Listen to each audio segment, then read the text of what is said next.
बिस्मिल्लाहिर्रहमानिर्रहीम। अस्सलाम वालेकुम डियर स्टूडेंट्स। पहले लेक्चर में हम ऑसिलेशन के बारे में इसका इंट्रोडक्शन देखे, तो उसमें मोशन क्या है उसके बारे में पढ़ा। एसएचएम सिंपल हार्मोनिक मोशन क्या है, पीरियोडिक मोशन क्या है और लीनियर सिंपल हार्मोनिक मोशन के बारे में हम पढ़ चुके हैं। Differential equation of simple harmonic motion ये भी ऑब्टेन कर चुके हैं। डिफरेंशियल इक्वेशन क्या है? It is equivalent to D square X upon D T square plus omega square X is equal to 0। ये डिफरेंशियल इक्वेशन फॉर एसएचएम है ना। उसके बाद acceleration in simple harmonic motion, acceleration की वैल्यू भी हम निकाल चुके थे। Acceleration is equal to minus omega square X. उसके बाद velocity in linear simple harmonic motion, velocity के लिए इक्वेशन निकाले थे। v is equal to plus minus omega under root A square minus x square. अब इन तमाम वैल्यूज़ को हम डिस्प्लेसमेंट मालूम करने में यूज़ करेंगे। तो displacement of simple harmonic motion, simple harmonic motion हम यहाँ पे लिए थे। एक पार्टिकल उसकी मीन पोजीशन यहाँ पे x और मीन पोजीशन से ये राइट और लेफ्ट में to and fro motion, that is called oscillation. तो यहाँ पे इसका एम्पलीट्यूड a प्लस a और यहाँ पे माइनस a लिए थे, है ना। ये पॉजिटिव एक्सट्रीम, ये निगेटिव एक्सट्रीम और ये मीन पोजीशन, ये मीन पोजीशन। अब यहाँ से इसका डिस्प्लेसमेंट मालूम करेंगे। Displacement in simple linear simple harmonic motion, इस लीनियर सिंपल हार्मोनिक मोशन में इस पार्टिकल का डिस्प्लेसमेंट कोई भी पॉइंट पर इस पूरे पाथ में कहीं भी, उसके लिए जनरल इक्वेशन निकालेंगे। तो हम वेलोसिटी की इक्वेशन लेते हैं, उससे जो है डिस्प्लेसमेंट निकालेंगे। Velocity is equal to omega A square minus x square.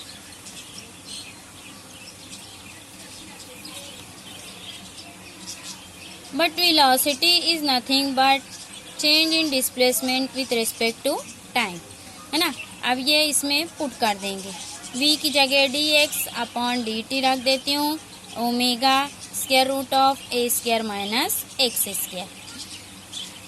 X वाली टर्म को एक साइड लेके आ जाएंगे और ये डी टी दूसरे साइड लेके चल जाएंगे। ये इक्वेशन हो जाएगी D X upon A square minus x square is equal to omega into D T.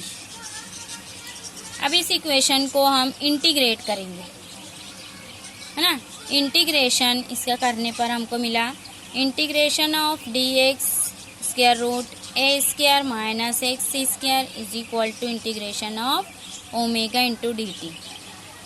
अब ये जो है D X upon square root of A square minus x square, इसका इंटीग्रेशन का एक फॉर्मूला है, साइन, इसकी वैल्यू है sine inverse of X upon A. This is the formula of integration. ये क्या है? फॉर्मूला है। तो इस फॉर्मूले को हम इस इक्वेशन में पुट कर देंगे। ये इक्वेशन हो जाएगी integration of D X upon A under root A square minus x square की जगह ये वैल्यू पुट करेंगे।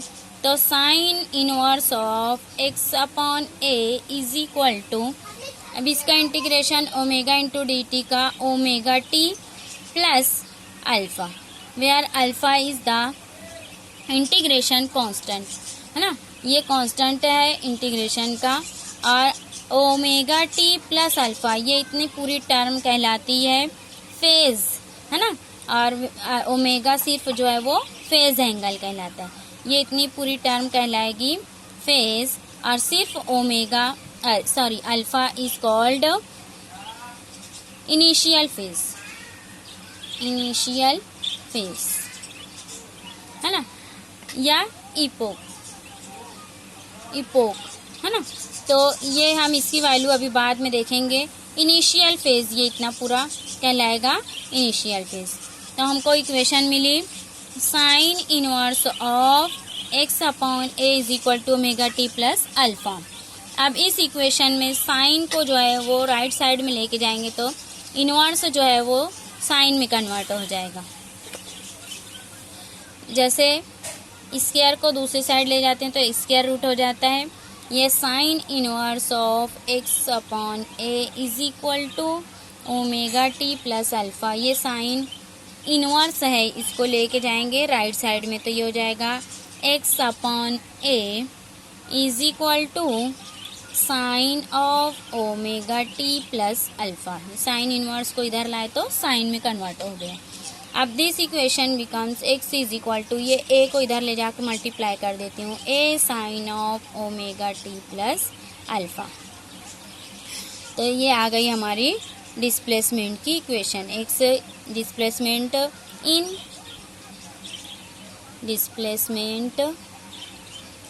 इन लीनियर एसएचएम है ना, ये इक्वेशन मिली हमको। अब यहाँ पे हम देखते हैं टू केसेस। केस फर्स्ट, अगर particle if particle starts from mean position से अगर पार्टिकल स्टार्ट करता है ऑसिलेशन, तो ये इक्वेशन हमको, इसकी इक्वेशन किस तरह से मिलेगी, एक अल्फ़ा जो है वो ज़ीरो होगा, यानी जो फेज एंगल होगा वो ज़ीरो। यहाँ मीन पोजीशन से पार्टिकल जो है अगर स्टार्ट करता है ये मीन पोजीशन, तो यहाँ पे अल्फ़ा ज़ीरो रहेगा और यहाँ पे अल्फ़ा की वैल्यू 90 रहेगी। फिर यहाँ पे आएगा तो 180 इस तरह से चेंज होगी, है ना। तो ये अगर मीन पोजीशन से पार्टिकल स्टार्ट होता है तो initial angle alpha is equal to zero, तो displacement X is equal to A sine of omega T plus alpha, ये ज़ीरो हो जाएगा। ये पूरी टर्म हो जाएगी X is equal to A sine of omega T, है ना। ये ज़ीरो है तो इसको नहीं लिखेंगे। तो ये हो गया displacement of particle when particle start from mean position, है ना। ये मीन पोजीशन पे एक्स की वैल्यू, है ना। Displacement eight mean position. अब केस सेकंड ले लेते हैं। सेकंड केस में if particle starts from extreme position. अब एक्सट्रीम पोजीशन मीन्स यहाँ से पार्टिकल स्टार्ट हो रहा है तो यहाँ पे अल्फ़ा की value 90, alpha is equal to 90।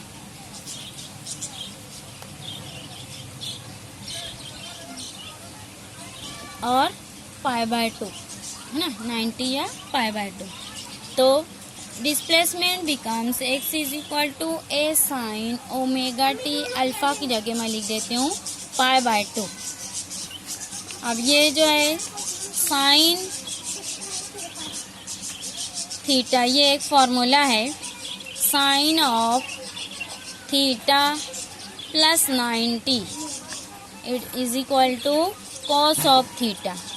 इस फॉर्मूले का यूज़ करेंगे हम। ये फॉर्मूला है sine theta plus 90 is equal to cos theta. इस फॉर्मूले का यहाँ पे इस्तेमाल करेंगे तो ये हो जाएगा X is equal to A sine of, sorry ये पूरा कॉस थीटा हो जाएगा, है ना, कॉस ऑफ ओमेगा टी, है ना। ये कॉस थीटा यानी omega T, cos omega t के बराबर हो जाएगी। तो ये डिस्प्लेसमेंट की वैल्यू आई हमारी कहाँ पे, एट एक्सट्रीम पोजीशन पे डिस्प्लेसमेंट जो है वो उसकी equation a cos of omega t के बराबर। और ये इक्वेशन है मीन पोजीशन पे x is equal to A sine of omega t और एक्सट्रीम पर x displacement is equal to a cos of omega T, है ना। अब उसके बाद देखेंगे हम कि वेलोसिटी और एक्सीलरेशन मिनिमम और मैक्सिमम कहाँ पर होते हैं। है ना। Minimum and maximum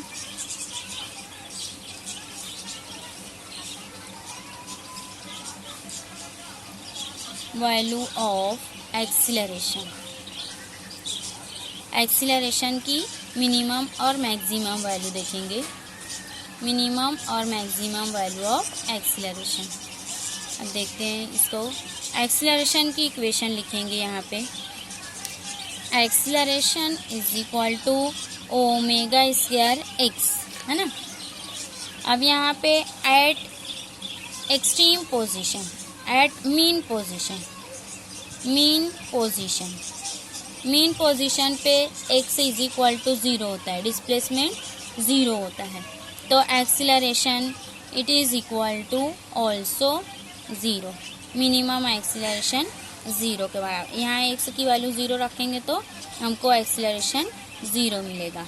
eight extreme position